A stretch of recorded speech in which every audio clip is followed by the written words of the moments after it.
Здравствуйте. Здравствуйте. Инспектор Алтапова. У нас проводятся профилактические мероприятия, называется «Внимание, дети». Поэтому мы еще раз напоминаем, чтобы при перевозке детей использовали детские удерживающие устройства.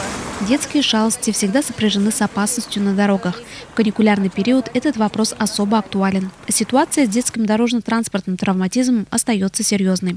В связи с этим по всей республике, в том числе и в нашем районе, стартовала профилактическая акция «Внимание, дети». Сотрудники местной госавтоинспекции вышли в рейд на одну из оживленных улиц районного центра, чтобы провести беседу с автолюбителями, напомнить о правилах проезда на светофорах и пешеходных переходах, а также вручить памятки. Госавтоинспекция обращается к водителям с просьбой не подвергать детской жизни опасности и строго соблюдать правила дорожного движения. Идет профилактические мероприятия «Внимание, дети». Как только появляется у наших детей много свободного времени, выходных, школьных каникул, растет количество дорожно-транспортных происшествий с участием несовершеннолетних. Уважаемые родители, еще раз напоминаем вам об использовании детских удерживающих устройств при перевозке детей на автотранспорте. Повторите и изучите правила дорожного движения с детьми. Водители, снизьте скорость вблизи образовательных учреждений нашего района. Не загораживайте пешеходные переходы.